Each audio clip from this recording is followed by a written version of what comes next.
बिस्मिल्लाहिर्रहमानिर्रहीम। अस्सलाम वालेकुम नाज़रीन, आप यूट्यूब चैनल देख रहे हैं। मैं इमरान खान हूँ। सुहेल अफरीदी का नाजरीन फिर से बड़ा शानदार इस्तकबाल हुआ। मर्दान में नौशहरा में बड़ी तादाद में लोग निकले हैं, लोग रिएक्शन दे रहे हैं और हर चौक डी चौक का जो नारा है वो अब शिद्दत इख्तियार करता जा रहा है। मैं लेकिन फिर भी आपको एक बात कहूंगा, ये मोबिलाइजेशन है, इसके अंदर ग्राउंड पे कोई काम नहीं हुआ। ये अभी भी दाव पे बैठे हुए हैं पाकिस्तान तहरीके इंसाफ वाले या अपोजिशन वाले। वो ये सोच रहे हैं कि क्योंकि मोबिलाइजेशन हो रही है, क्योंकि अवाम के अंदर हमारा बयानिया बढ़ रहा है, क्योंकि मौजूदा हुकूमत बड़ी गैर मकबूल है, क्योंकि फील्ड मार्शल आसिम मुनीर बहुत गैर मकबूल है, लिहाजा लोग खुद ही निकलकर पाकिस्तान बंद कर देंगे। ये इस दाव पे बैठे हुए। बेशक सुहेल अफरीदी ने बड़े बड़े इज्तिमा किए, वो बेचारा अपनी डोमेन से बाहर निकल निकल के जा रहा है। कभी वो लाहौर पहुंच जाता है, कभी कराची पहुंच जाता है, कभी कहीं जा रहा है, कभी कहीं जा रहा है। उसने कोयटा भी जाना है। तो एक तरफ सुहेल अफरीदी है, वो अपना जोर लगा रहा है, लेकिन क्या पाकिस्तान तहरीके इंसाफ ने अपना काम किया कि ग्राउंड के ऊपर जो काम करना था। स्ट्रीट मूवमेंट एक साइंस है, आपकी हर गली में हर बंदे को पता होना चाहिए कि उसकी ड्यूटी क्या है। लेकिन उस हवाले से मैं आपको गारंटी करता हूं पाकिस्तान तहरीके इंसाफ ने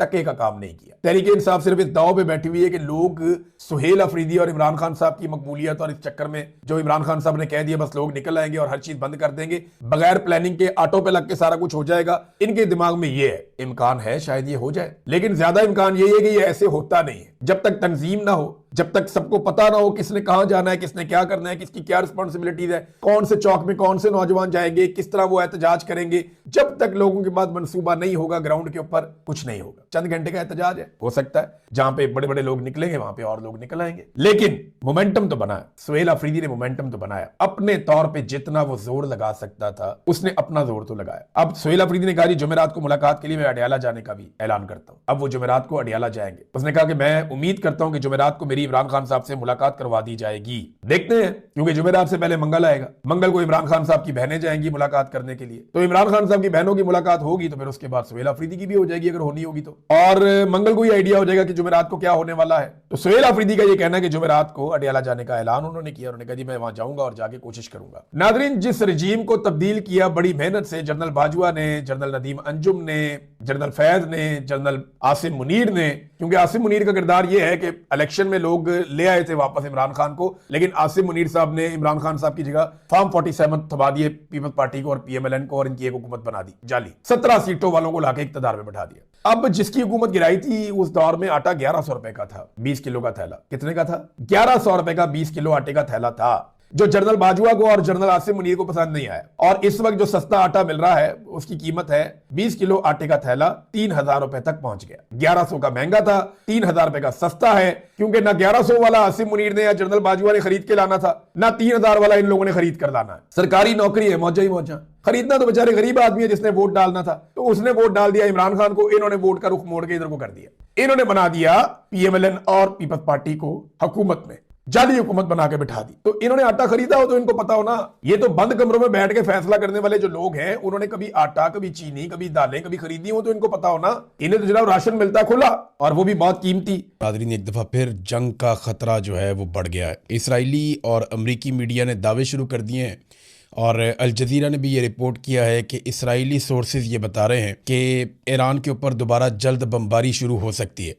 डोनाल्ड ट्रंप ने इसके बारे में एक वाज़ेह इशारा भी दिया था, और ख़ुद इसके ऊपर उन्होंने स्टेटमेंट भी दे दिया था कि अगर मामला हमारे तय नहीं होते तो दोबारा हमें बमबारी शुरू करनी पड़ेगी। ये एक एक्स के सीनियर जर्नलिस्ट हैं, बराक रावेद।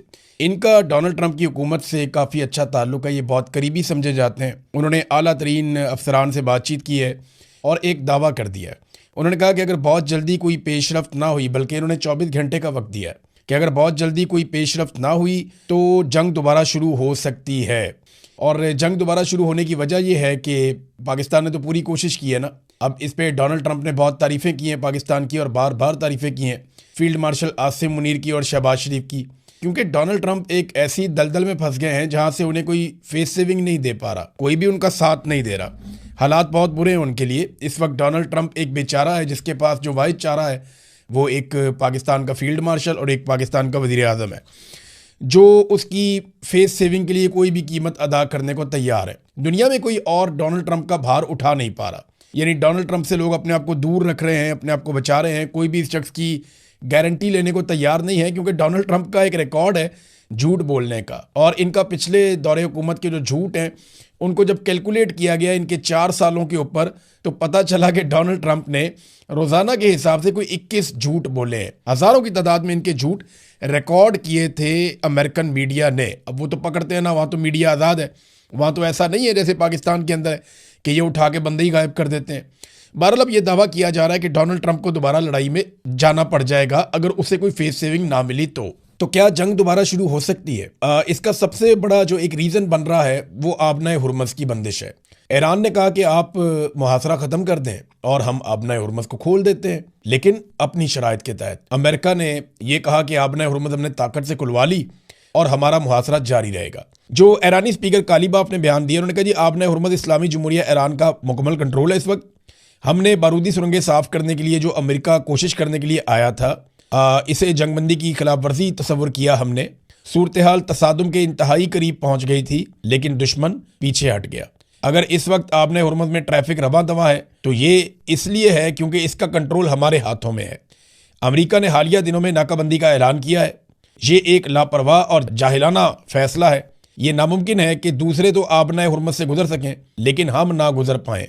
अगर अमेरिका ने नाकाबंदी ख़त्म ना की तो आबनाए हुर्मुज़ से आमदोरफ्त को यकीनी तौर पर महदूद कर दिया जाएगा। वो तो पहले ही बहुत महदूद है, हालात इतने अच्छे तो हैं नहीं आबनाए हुर्मुज़ में। भारतीय जहाज़ के ऊपर एक पे फायरिंग हुई है, भारतीय कंटेनर वहाँ से जा रहा था टैंकर, उसके ऊपर जो है वो फायरिंग का वाक़या हुआ है। वहाँ पे भारत में ईरानी सफ़ीर को तलब करके उससे जवाब मांग लिया गया है कि जनाब हमारे जहाज़ों के ऊपर फायरिंग हो रही है, हम तो इस लड़ाई का हिस्सा भी नहीं है। तो वो इंडिया को अपना प्रॉब्लम है, लेकिन ईरान के लिए मसला ये है कि वो नाकाबंदी जो अमेरिका ने की है उसके बाद उनकी फ़ौज को बड़े सख्त अहकामात मिले और वो अब किसी को गुजरने नहीं दे रहे। कालीबाफ ने एक और बात की है कि दुश्मन ने बहुत सारे मंसूबे बनाए जो कि नाकाम हो गए। उन्होंने एयरफोर्स तबाह करने का मंसूबा बनाया, वो नाकाम। मिसाइल सलाहियत ईरान की ख़त्म करने का मंसूबा बनाया, वो भी नाकाम। नेवी के खात्मे का मंसूबा बनाया, वो भी नाकाम। ज़मीनी हमले का एक मंसूबा बनाया ईरान के अंदर, वो भी नाकाम। और अब आबनाए हुर्मुज़ को खुलवाने का मंसूबा बनाया। इन सारे मंसूबों में हमारा दुश्मन नाकाम रहा है। ये बात की कालीबाफ ने, जो मुज़ाकराती टीम के हेड हैं। दुनिया में सबसे ज़्यादा जो हमायत है ईरान की, एक सर्वे आया उसके मुताबिक सबसे ज़्यादा जिस मुल्क में ईरान की हमायत है इस लड़ाई के दौरान वो पाकिस्तान है। 82% हमायत पाकिस्तान में है। सऊदी अरब में भी मुखालफत से ज़्यादा हमायत है। इसी तरह जो कीनिया है, तुर्की है, मिस्र है, बाकी ममालिक में भी काफ़ी हमायत मौजूद है ईरान के लोगों की या ईरान की हुकूमत की या ईरान की इस लड़ाई में इसराइल के मुकाबले में। लेकिन पाकिस्तान में ये हमायत दुनिया में सबसे ज़्यादा है, यानी 82% पाकिस्तानी ये समझते हैं कि वो ईरान के साथ खड़े हैं। अच्छा, बाकी बीच में ज़्यादा वो हैं जो इसके ऊपर राय नहीं दे रहे, और बहुत थोड़े से बिल्कुल ना होने के बराबर ऐसे भी हैं जो ये कहते हैं कि जी इसराइल के साथ हैं। है तादाद थोड़े बहुत ऐसे भी होते हैं हर जगह पे।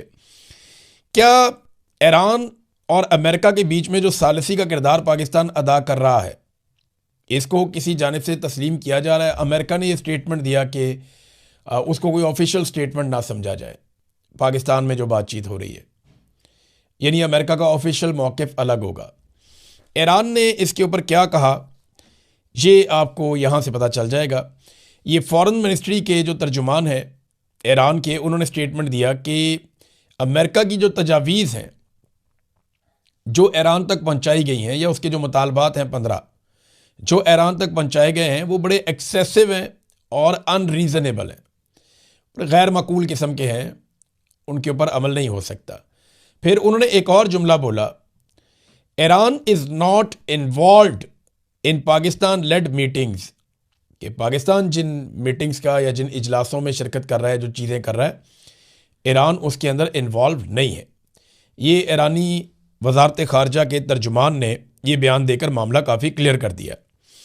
वाइट हाउस में एक सवाल किया गया ट्रंप एडमिनिस्ट्रेशन से, तो जो तर्जुमान है उन्होंने उसका जवाब भी दिया। ये पूछा गया कि इतना पैसा अमेरिका लगा रहा है इस लड़ाई के अंदर, ये पैसा कौन रिकवर करेगा, कहाँ से रिकवर होगा, आप किससे मांगेंगे? अरबों से मांगेंगे। तो उन्होंने कहा जी बिल्कुल ये पैसा अरबों से डोनाल्ड ट्रंप मांगेंगे, ये अखराजात जो जंग के ऊपर हो रहे हैं। देखिए, लड़ाई जो है वो इसराइल की है। ये तो अमेरिका के अंदर भी लोग कहते हैं कि इसराइल की जंग में अमेरिका उतरा हुआ है। लड़ाई इसराइल की है, लड़ इस वक्त अमेरिका रहा है, नुकसान हो रहा है अरब ममालिक का, और जंग का खर्चा भी अरब ही उठाएं। कमाल नहीं हो गया? वैसे ये ज़बरदस्त आइडिया नहीं है कि अरबों का ही नुकसान हो, अरबों की चीज़ें तबाह हो, अरबों का ही कारोबार बंद हो, अरबों के लिए अपना हुर्मत भी बंद हो, अरबों के वहाँ पे जो है वो माली नुकसान हो बहुत बड़े पैमाने पर, और उनके तहफ़्फ़ुज़ के लिए जो उनसे अरबों डॉलर लिए गए हैं वो भी ज़ाया हो जाएं, और एंड में जंग का खर्चा भी अरब चुकाएं। तो ये तो बड़ी नामुनासिब बात है। और लड़ाई का जो बेनिफिशरी है वो इसराइल है, यानी फ़ायदा तो उसी को होगा ना अगर ईरान सरनगू हो जाता है और कंट्रोल में आ जाता है, जैसा कि अब कुछ ये दावे किए जा रहे हैं। मैंने आपको बताया था कि अक़वाम मुत्तहिदा के एक सफ़ीर मोहम्मद सफ़ा ने ये कहते हुए रिज़ाइन किया कि उसके पास ये इन्फॉर्मेशन है, और कुछ दीगर लोग भी ये दावा कर रहे हैं कि उनके पास भी ये मालूमात हैं कि दुनिया बड़ी खौफनाक लड़ाई की तरफ जाने वाली है अगर आने वाले दिनों में जल्द ये जंगबंदी ना हुई तो अगर एटमी हमले वाली बात सोची गई है या किसी जगह पे डिस्कस की गई है जिसके ऊपर अक़वाम मुत्तहिदा के कान खड़े हुए हैं, उनको ये इन्फॉर्मेशन पहुंचाई गई कि आप अपनी तैयारी कर लें कि एटमी धमाके के बाद आपने किस किस्म का रद्दअमल देना और कौन कौन सी चीज़ें कहाँ कहाँ पे मैनेज करनी है, जिस पे उस सफ़ीर ने अक़वाम मुत्तहिदा से रिज़ाइन किया और अपने आप को अलग किया इस सारे मामले से, और इंसानियत के लिए उसने अपील की पूरी दुनिया से कि इस सिलसिले को रोका जाए, इससे बचा जाए। देखें, अगर ये मामला यहाँ तक चला गया है तो पूरी दुनिया ख़तरे में है। देखें, अगर एक दफ़ा ये शुरू हो गया ना तो पहले सिर्फ अमेरिका के पास एटम बम होता था, अब दुनिया के बहुत सारे मुल्कों के पास है। शुमाली कोरिया के पास है, पाकिस्तान के पास है, इंडिया के पास है, फ्रांस के पास है, बरतानिया के पास है, रूस के पास है, चीन के पास है, इसराइल के पास है, अमेरिका के पास है, और ममालिक के पास है। तो अब एटम बम सिर्फ अकेला जो है वो अमेरिका के पास नहीं है। अगर इस मरतबा ऐसा कुछ किया गया तो लड़ाई भड़क तो जाएगी, लेकिन ख़त्म कैसे होगी? रावलपिंडी में ऑर्डर जारी किए गए हैं कि होटल्स, शादी हॉल्स, हॉस्टल्स, मदारस, ये सारी चीज़ें बंद कर दी जाएं। सर्च ऑपरेशन चल रहा है रावलपिंडी में, पुलिस हर चीज़ को खंगाल रही है। शायद किसी डील के लिए डोनाल्ड ट्रंप के आने की तवक्को है, या मोहम्मद बिन सलमान के आने की तवक्को है, या कोई गैर मुल्की हुक्मरान पाकिस्तान में आएंगे, तो इसके लिए पुलिस जो है वो बिल्कुल पागलों की तरह उनसे काम लिया जा रहा है, वो दौड़ भाग लगी हुई है। साबिक वज़ीर आज़म इमरान खान को सिक्योरिटी के पेश नज़र ये एक दिन भी अदालत में पेशी के लिए नहीं ला सके। सिक्योरिटी का बहाना बनाकर एक दिन भी साबिक वज़ीर आज़म को अदालत में पेशी के लिए नहीं ला सके। तो ये दुनिया को कैसे बताएंगे पाकिस्तान महफूज है डोनाल्ड ट्रंप के लिए और बाकी सारों के लिए? इन्होंने ड्रामे कर करके ना पाकिस्तान का मजाक बनाया हुआ है। इमरान खान को भी अदालतों में आने देना चाहिए था ताकि दुनिया को भरोसा रहता कि पाकिस्तान एक ऐसा मुल्क है जहां पे अमन व अमान है और कोई इतनी बुरी बात नहीं है। नाज़रीन, एक चीज़ मैं आपके सामने रखना चाहता हूँ, दो चीज़ें हैं, दो आखिरी खबरें हैं। उनमें एक खबर तो ये है कि LNG के जो टर्मिनल्स लगाए गए हैं पाकिस्तान में, इन पे अली परवेज़ मलिक जो वज़ीर पेट्रोलियम है उन्होंने बड़ी तनकीद की है। उन्होंने कहा जी LNG टर्मिनल्स के मुआहदे नाकस है। अगर मुआहदे के मुताबिक हमें गैस ना भी मिले, यानी अगर हम गैस टर्मिनल के अंदर नहीं भी रख रहे, होता यह है कि हमारी LNG बाहर से आती है, वो बाकायदा बहरी जहाज़ पे आती है, वो LNG जो है वो पहुंच जाती है हमारे पोर्ट पे, वहाँ पे टर्मिनल लगाए हुए हैं, उन टर्मिनल्स के ज़रिए से आप अपने सिस्टम में डालते हैं और वहाँ पे आप भरते हैं। अब स्टोरेज भी है। तो मामला ये है कि आपको बेशक LPG मिले या ना मिले, आप उन्हें इस्तेमाल करें या ना करें, उन टर्मिनल का किराया आपने देना है। उसको भी कैपेसिटी पेमेंट कहते हैं। और ये $15 मिलियन की कैपेसिटी पेमेंट आपको करनी पड़ती है। $15 मिलियन ठीक ठाक अमाउंट है, ये आपको देने पड़ते हैं। आप उसको इस्तेमाल करें ना करें, कैसी दिहाड़ी लगाई अगलों ने।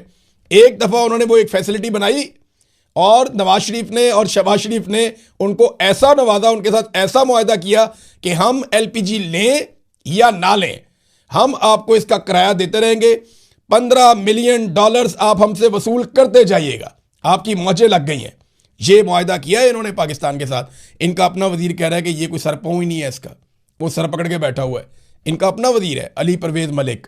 और ये मुआहदा किसने किया था? नवाज शरीफ की काबीना ने, नवाज शरीफ ने। शाहिद खाकान अब्बासी उस वक्त वजीर था, इन्होंने ये मुआहदा किया था। अंदाज़ा करें आप, इन्होंने पाकिस्तान को कैसे कैसे लूटा है।